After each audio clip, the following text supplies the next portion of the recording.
Amis visiteurs, bonjour. On est le mardi 6 octobre 2020. Le titre ou le sous-titre, si vous voulez, c'est la communication. La communication, leçon 2, la famille. Mon fils, écoute l'instruction de ton père et ne te laisse pas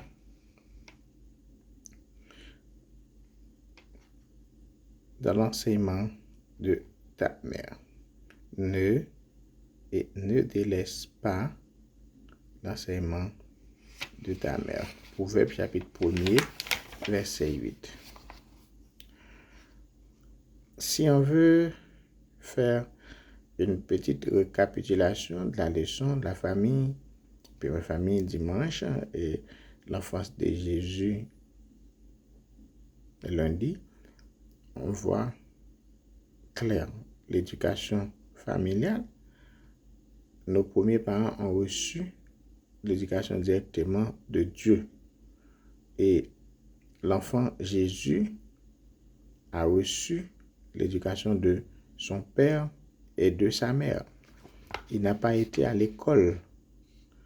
On peut dire, c'est pas à la synagogue que Jésus a été éduqué, mais Jésus a été éduqué par son père et par sa mère. C'est-à-dire l'éducation, ça commence à la maison, non pas sur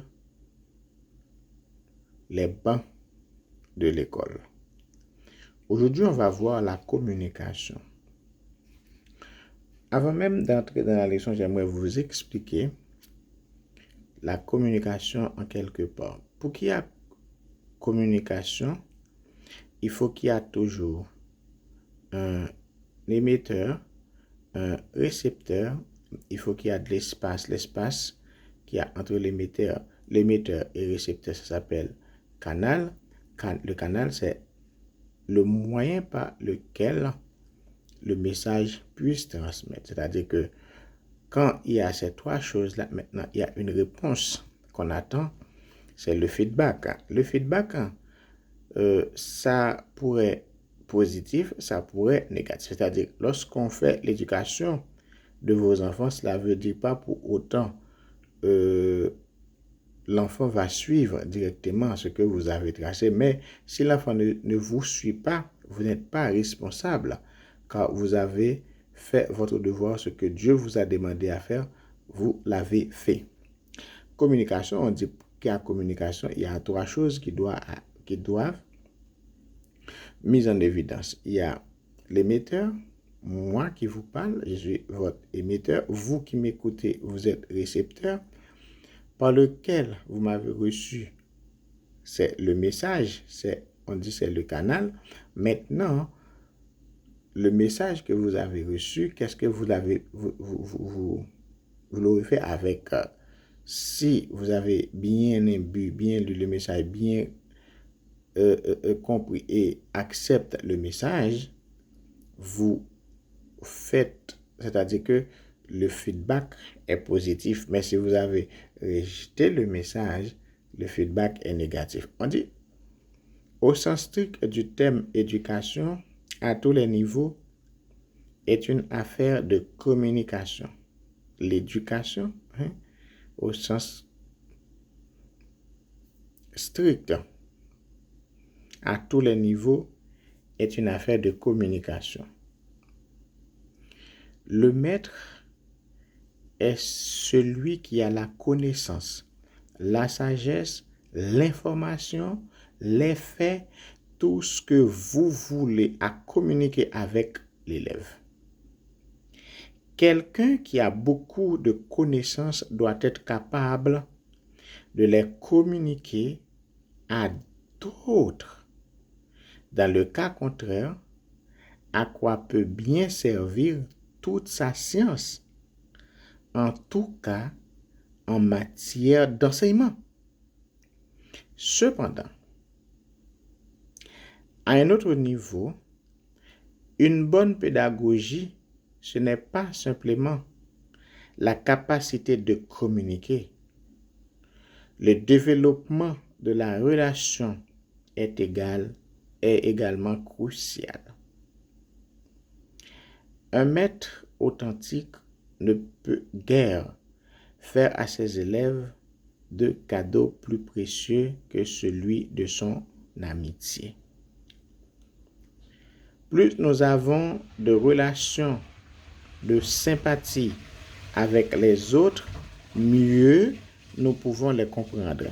C'est vrai, pour les adultes et plus encore pour les enfants et les jeunes, or nous avons besoin de cette compréhension pour nous faire du bien. Ellen G. White, Éducation, page 240.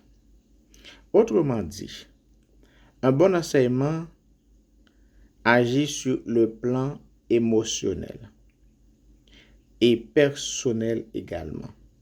Dans le cas de la famille, en tant qu'école, c'est d'une importance primordiale.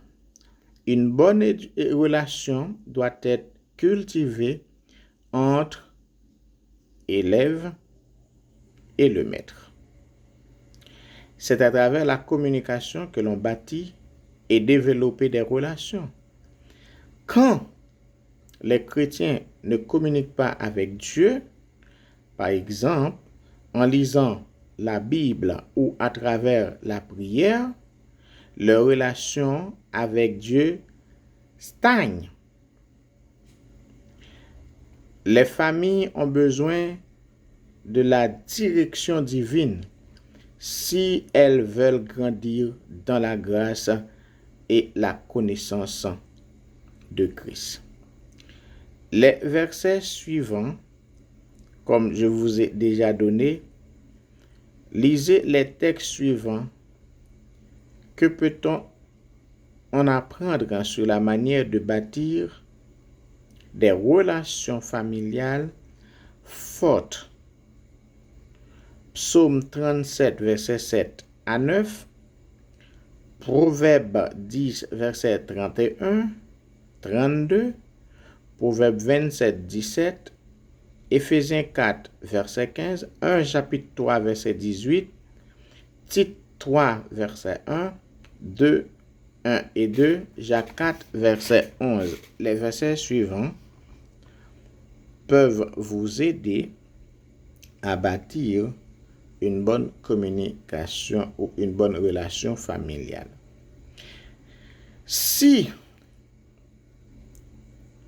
l'on prend le temps de s'aimer les bonnes semences de la communication, cela permet non seulement de préparer les membres de la famille à une relation personnelle avec Christ, mais contribue également à développer les relations au sein de la famille. Cela ouvre des canaux de communication que vous serez heureux d'avoir établis une fois que vos enfants arriveront à la puberté et à l'âge adulte.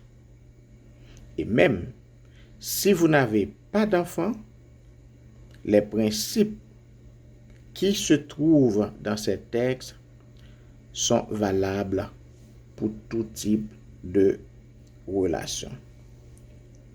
Réfléchissez également pourquoi ce qui compte, ce n'est pas seulement ce que l'on dit, mais la manière dont on le dit.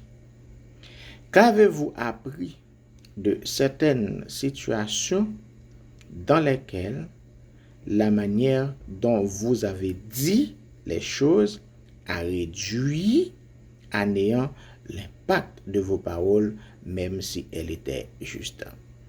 Ce sont des questions que je vous laisse à méditer tout en espérant de vous passer une agréable journée dans le Seigneur et à avoir une bonne communication à la maison avec vos enfants Et n'oubliez pas, pour qu'il y ait une bonne communication à la maison, il faut qu'il y ait de bonnes relations entre père et enfants.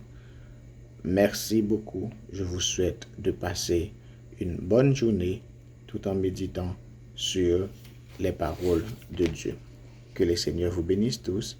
C'était avec vous, votre frère et l'homme sage, Étienne Hippolyte, qui vous dit ciao. À bientôt.